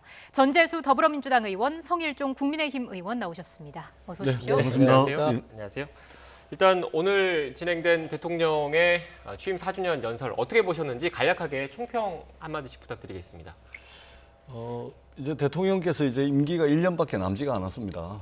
임기가 1년밖에 남지 않았지만 해야 될 일을 흔들림 없이 추진해 나가겠다라는 이제 의지와 자신감을 내비친 특별 회견이 아니었나 그렇게 생각을 합니다. 네. 성 의원님도 한 말씀 해주시죠. 여당하고는 좀 늘 각도가 틀리지요. 대통령께서 남아 계신 1년여 기간, 앞으로 남아있는 기간 동안에 희망을 말씀하신 건지 아니면 지금 현재 우리 국가가 처해 있는 상황을 정확하게 파악을 하시고 이걸 어떻게 풀어갈 것인지에 대해서 정확한 상황 인식을 하고 계신지 저는 이런 부분들이 국민들한테 신뢰를 못 주고 있다라고 생각을 합니다. 네. 일단 뭐 전체적인 총평에 대해서 말씀을 해주셨고 차근차근 하나하나 좀 짚어보겠습니다. 일단 오늘 많이 나온 것 아무래도 YTN에서 현안 조사를 했는데도 그 부동산과 코로나 관련된 이야기가 좀 많았거든요. 근데 그 오늘 대통령의 연설에서도 이 부분에 대한 좀 의견들이 있었는데 먼저 코로나 관련해서는 그 11월 집단 면역과 관련해서 어떻게 보면 좀 더 앞당기겠다 이런 자신감의 표현이라고 봐야 되겠습니까? 어떻습니까? 일단은 그 백신을 지금 가장 많이 접종을 한 국가와 우리나라의 이제 확진자 수라든지 사망자 수를 비교를 해보면 이 부분에 대한 답은 이제 명확하게 나와 있다라는 말씀을 드립니다. 다만 국민들께서 굉장히 불안해하고 있지 않습니까? 그리고 백신의 수급이라든지 백신 접종은 많으면 많을수록 좋고 그다음에 그러기 때문에 이 부분에 대해서 이제 대통령께서 좀 강조를 하신 것 같고 다시 한번 이제 말씀을 드리지만 백신의 공급은 계획대로 되고 있습니다. 그리고 백신 접종도 목표대로 되고 있습니다. 기본적으로 6월 말까지 애초에 1,200만 명을 이제 접종을 하겠다 그랬는데 지금 이제 목표를 이제 초과 달성할 것 같고요. 1,300만 명으로. 그다음에 9월 말이 되면 적어도 한 3,600만 명 정도가 1차 접종을 끝내는 것으로 저희들이 계획을 잡고 있고 그러면은 이제 집단 면역의 가시적 성과가 3분기가 좀 지나면은 좀 나올 것 같아 이런 예상을 해보고 있고 우리 국민들께서 불안해하시는 마음은 잘 압니다. 그러나 정부가 국민의 생명과 안전은 반드시 지키겠다라는 의지를 가지고 백신 수급은 계획대로 백신 접종은 목표대로 진행되고 있다는 말씀을 분명하게 드리도록 하겠습니다. 네. 정 의원님 말씀대로 한다면 정부가 목표를 잘못 잡은 거지요. 너무 늦게 잡은 거지요. 문제는 뭐냐면 백신은 게임 체인저거든요. 빨리 맞아야 돼요. 그래서 집단 면역도 빨리 이루어져야 되고 그게 이스라엘이고 미국이고 유럽이지 않습니까? 그래서 그 나라들은 지금 마스크를 벗고 경기가 회복되고 있잖아요. 우리는 외국이 12월 초부터 맞은 것을 우리는 지금 너무 4, 5개월 늦게 맞은 겁니다. 2, 4분기에 1,300명이 접종되는 게 중요한 게 아니라 다른 나라하고 보조를 맞췄어야 되는 것이지요. 그래야 우리가 국민들이든 또 외국에서 오든 이 교류도 이루어지고 할 거 아니겠습니까? 그런데 그런 과정이 안 된 거예요. 5, 6개월 늦는 것만도 국가의 부로 보면 굉장한 마이너스 손실이다. 그런데 오늘 말씀 이렇게 나오셔가지고 하신 말씀이 코로나 이전 수준의 경제를 빠르게 회복하는 나라가 우리나라고 그랬거든요. 아닙니다. 다른 나라 폭발하고 있는데 우리가 지금 그렇습니까? 우리나라 수출은 좀 잘 되고 있습니다. 왜? 선진국이 수요가 늘어나니까 우리가 물량을 수출할 수가 있지요. 그러나 내수에서 보면 거리가 텅텅 비었고 지금 식당들이 뭐 4명 이상 못 앉지 않습니까? 자영업자들 길거리에 나앉고 있는데 왜 이렇게 이 현 상황하고 틀린 인식을 하고 계신지 상당히 좀 의아스럽습니다. 그다음에 차질 없이 코로나 백신 접종을 진행하고 있다 이렇게 얘기를 하셨는데 지금 우리가 굉장히 늦은 거예요. 그래서 저는 오히려 국민들한테 더 진솔하게 우리가 백신 구입하는 걸 제때 못 구해서 4, 5개월 늦었지만 국민 여러분 좀 고통을 감내하실 수밖에 없습니다. 그러니 앞으로 남아있는 기간이라도 우리가 빨리 하겠다. 1년 내에 모든 조치를 최대한 다해서 당기겠다 이렇게 말씀하셨으면 더 좋았겠다는 말씀드립니다. 네. 여러 가지 이제 말씀을 이제 성일종 의원님께서 같이 이제 여러 가지 말씀을 이제 한꺼번에 해주셨는데 야당에서 우려하는 바를 저희들이 잘 알고 있습니다. 그러나 코로나19는 대한민국 정부의 통제 범위 안에 있습니다. 인도나 미국이나 여러 수십만 명이 하루에 확진자가 발생하고 수천 명이 죽어가는 나라하고는 분명히 틀리다는 말씀을 드리고요. 그러나 야당이 우려하는 바는 저희들이 잘 알고 있습니다. 명심해서 가급적 백신 수급에 문제가 없도록 그다음에 백신 접종에 문제가 없도록 하겠다라는 의지를 이제 대통령께서 말씀을 해주셨고 국민들께 이제 특별 담화 형식으로 이제 대통령께서 이렇게 말씀을 하셨는데 그러면은 대통령께서 자신 없습니다. 정말 큰일입니다. 이렇게 국민들께 말씀을 해야 되겠습니까? 경제든 전염병이든 간에 이것은 심리에 미치는 영향이 큽니다. 그렇기 때문에 실제 계획대로 되고 있고 목표대로 되고 있다는 말씀을 드리고 그리고 작년에 우리나라가 1, 4분기 작년에 경제 성장률이 1.6%입니다. 올해 1, 4분기에 1.8%입니다. 그러니까 저희도 야당에서 말씀하시는 게 무슨 내용인지 압니다. 수치상으로는, 그다음에 지표상으로는 경제가 회복되고 있고 주요 20개국, G20개 나라 중에서 우리나라가 경제 성장률로 따지자면은 상위 3위입니다. 그럼에도 불구하고 국민들이 힘들어하고 어려워하고 있는 것을 알고 있습니다. 지표적으로는 좋지만 국민들께서 느끼는 체감 경기는 좋지 않다는 것을 저희들이 알고 있고, 다만 수치는 이제 그렇기 때문에 우리가 조금 더 국민들께서 체감할 수 있도록 노력을 다하겠다라는 말씀을 대통령께서 드린 겁니다. 네, 잠시만요. 오늘 지금 다룰 주제가 좀 많아서 일단 이 코로나와 관련해서도 이렇게 여야의 시각차가 확연합니다. 다른 주제도 지금 시각차가 좀 있지 않을까 싶은데, 먼저 오늘 또 대통령의 발언 중에 나온 게 지금 최근 개각이 지금 진행되고 있는 장관 후보자들에 대해서 어떻게 할 것인지, 부적격 논란에 대해서 어떻게 생각하는지에 대한 답변이 있었는데, 관련된 녹취를 먼저 듣고 대담 이어가겠습니다. 야당에서 반대한다고 해서 저는 검증 실패라고 생각하지 않습니다.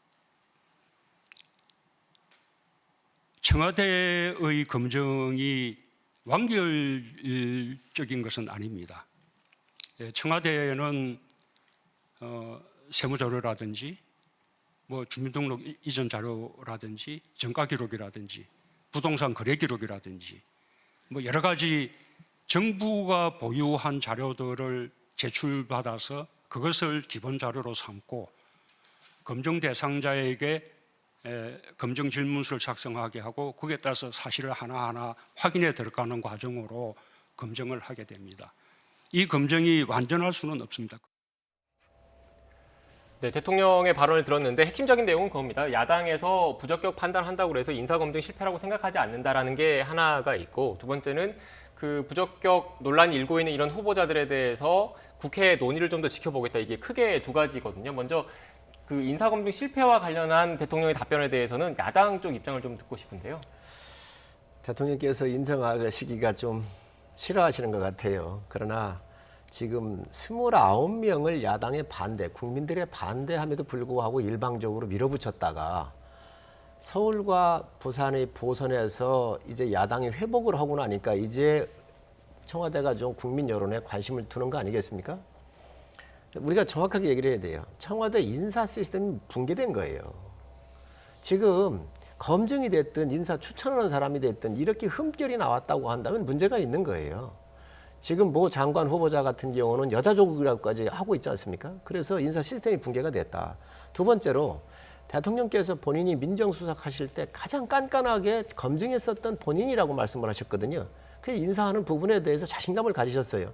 좋습니다. 그런데 이 정권이 들어오면서 7가지의 인사 기준을 스스로 만들어서 국민들한테 발표한 거거든요.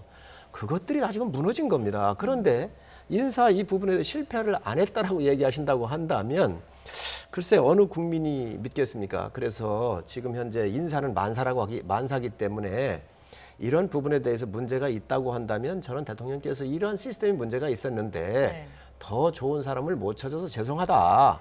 그러나 이러이러한 결함이 있음에도 불구하고 사람이 워낙 없어서 임명한다 이렇게 말씀하시면 모르겠는데 분명한 것은 이 정권의 가장 실패한 것은 바로 인사라고 생각을 합니다. 어떻습니까? 당내 분위기는 어떤가요?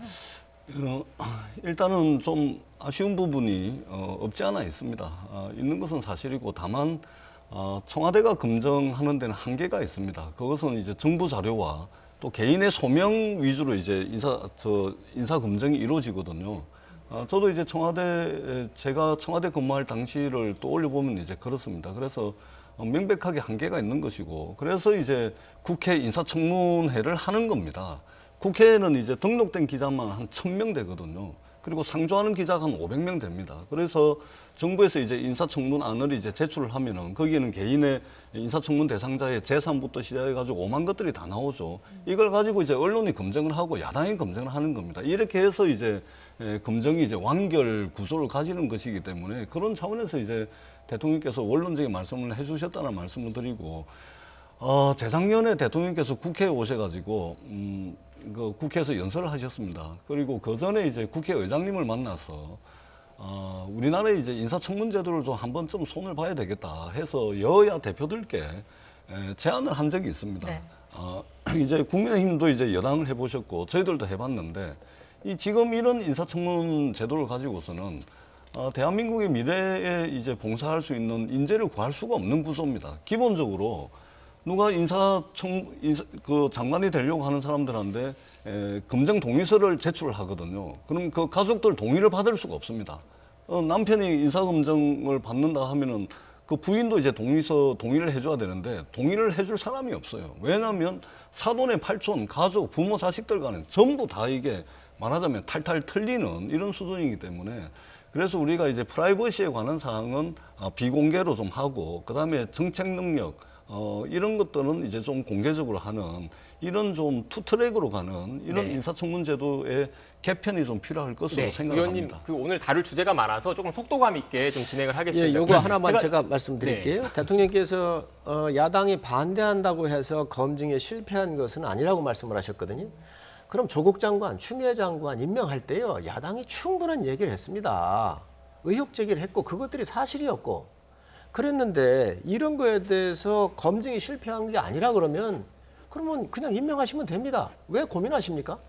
지금 실패를 해놓고 임명하려고 그러니까 고민스러운 거 아니겠어요?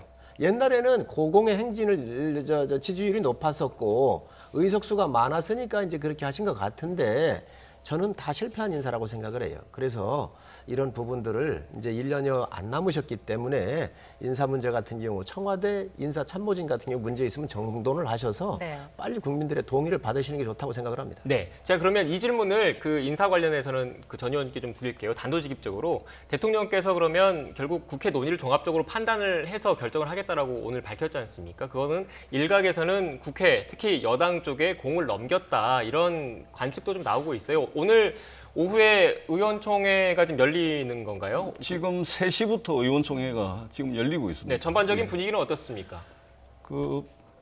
당에서는 일단 좀 국민 눈높이에 좀 부합해야 되는 수준으로 결정이 돼야 되지 않을까 이런 이제 의견을 가지고 계신 분들이 많고요. 그러나 이제 예를 들면 해수부 장관 같은 경우는 부인이 밀매를 하고 막 이렇게 그 국민들의 눈높이 맞지 않는 일부 부분들이 있는데 고위공직자 생활 30년을 해가지고 전체 재산이 2억밖에 안 됩니다. 전체 재산 2억밖에 안 되거든요. 도중에 이제 이런 문제가 불거져 나오니까 좀 억울한 측면도 없지 않아 있는데 어떻든 국민의 눈높이에 어느 정도는 좀 부합하는 수준에서 아마 의원총회가 지금 현재 진행되고 있지 않을까 지금 그렇게 생각합니다. 네, 의원님 그러면 좀 쉽게 간략하게 좀 정리를 하면 현재 인사청문보고서 채택되지 못한 3명의 후보자 모두 함께 갈 수는 없다.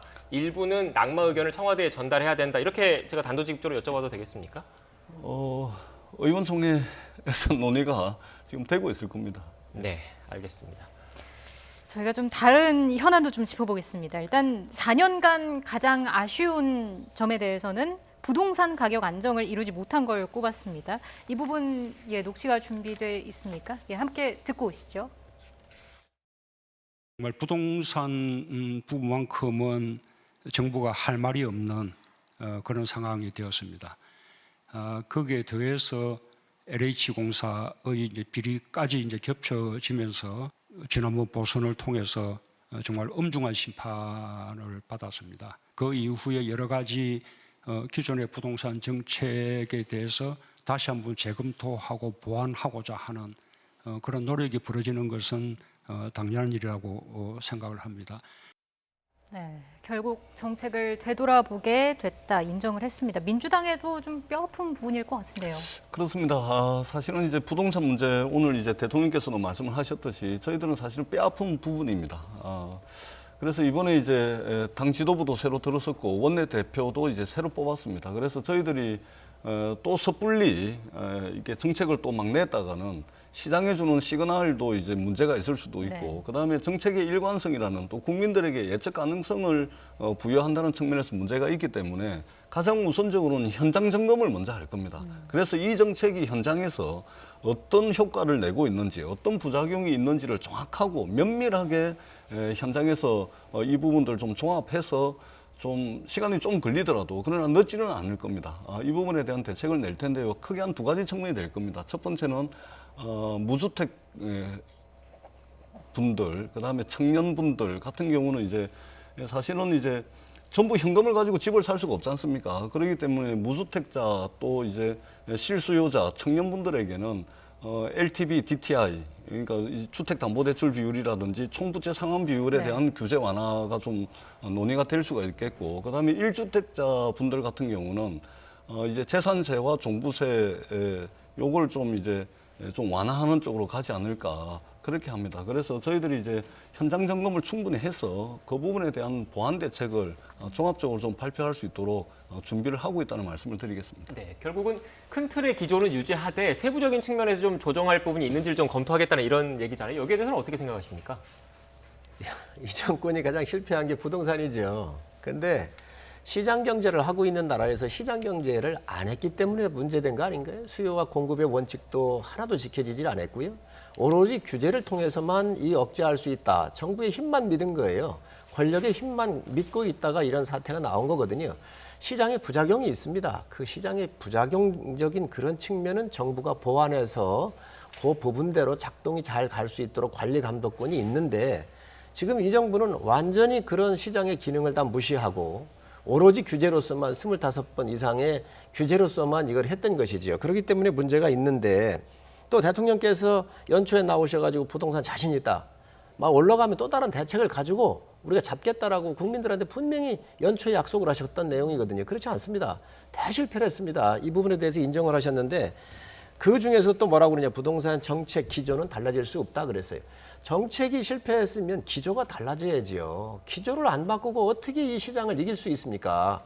이 말도 또 논리적인 모순이 있다고 생각을 해요. 그래서 저는 아예 남아있는 기간 다음 정부에 부담을 안 주기 위해서라도 부동산에 대한 정책 기조부터 변화해 주시기를 말씀드립니다. 네, 부동산 관련해서 양당의 입장을 들어봤고요. 또 사면에 대한 얘기도 나왔습니다. 전직 대통령을 언급하면서 안타깝다, 이런 표현을 썼는데 원론적인 답변이라고 해도 좀 고심하는 느낌이 있긴 했거든요. 두 분께서 어떻게 보셨는지 먼저 설명해 주시죠. 저는 제가 알고 있는 문재인 대통령의 성정상 그 남에게 이렇게 가혹한 그런 분이 아니세요.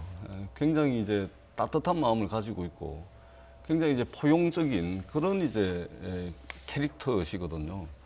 그런 차원에서 보면은 문재인 대통령께서 재임하고 있을 때 두 전직 대통령이 감옥에 있는 현실은 아마 문재인 대통령 스스로도 상당히 좀 불편해하실 뭐 그렇게 아마 느끼고 있는 것으로서 이제 대통령께서 저렇게 말씀을 하신 것 같고, 어떤 식으로든 아마 대통령께서 특히 사면권은 대통령의 고유한 권한이기 때문에 대통령께서 임기가 끝나시기 전까지는 어떤 식으로든 결정을 내리시지 않을까, 저는 그렇게 생각을 합니다. 네, 어떤 식으로든 결정을 내리는데 그 전제는 국민 여론이 우선된다는 그렇습니다. 말씀이신 거죠? 네, 어떻게 생각하십니까? 대통령께서 국민 통합을 해야 되거나 국가적인 큰 목표를 이루기 위해서 많은 사람들의 반대나 이런 또 그 반대 진영의 여러 가지 의견이 있더라도 반대 진영을 끌어안으면서 통합이라고 하는 측면을 살리기 위해서 대통령의 권위를 가지고 국민 전체를 묶어서 하나의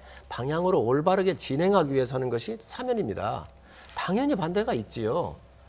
그런 것들을 뛰어넘어서 통치 행위로서, 법률의 행위가 아니라 법 위의 통치 행위로서 대통령한테 부여한 게 바로 사면권이거든요.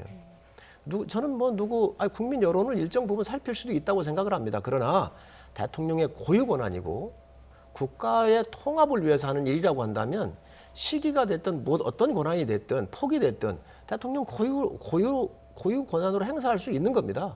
이거를 지금 행사를 안 하시면서 지금 여러 가지 국민 여론, 여러 가지 형평성 이런 걸 거론하시는데 이런 걸 뛰어넘는 것이 대통령의 권한입니다. 짧게 딱 한 말씀만 드리겠습니다. 네, 아주 짧게. 예, 대통령께서 그런 결정을 하시려면 당사자들의 사과가 있어야 됩니다. 아니 이렇게 저렇게 해서 국민들께 마음의 상처를 줘서 죄송합니다. 사과는 있어야죠. 그것만 되면 대통령께서 결정을 내시는데 더 큰 도움이 되지 않을까 생각을 합니다. DJ 대통령이 사면할 때 부탁드리겠습니다. 어떤 대통령도 사과한 적이 없었습니다. 네, 알겠습니다. 네, 지금까지 전재수 더불어민주당 의원, 성일종 국민의힘 의원과 함께 이야기 나눴습니다. 오늘 말씀 고맙습니다. 고맙습니다. 네, 감사합니다.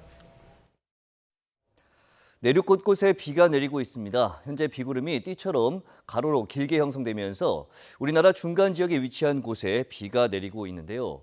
빗줄기는 굵지 않지만 돌풍과 벼락을 동반하며 요란하게 내리고 있는 상황입니다. 경기 남부와 강원 남부의 비는 오늘 밤에 그칩니다. 하지만 충청 지방은 내일 새벽까지, 남부 내륙은 아침까지 이어진 뒤 그치겠습니다. 내일까지 충청과 전북 북부, 경북 북부에는 최고 60mm, 다른 지역에는 5에서 20mm의 비가 예상됩니다. 내일 낮부터는 점차 날이 개겠습니다. 다만 남해안과 제주도는 하늘이 구름이 잔뜩 깨 있고요. 제주도에는 오후부터 비가 내리겠습니다. 날씨 정보였습니다. 더 뉴스 마치겠습니다. 저희는 내일 다시 뵙겠습니다. 고맙습니다.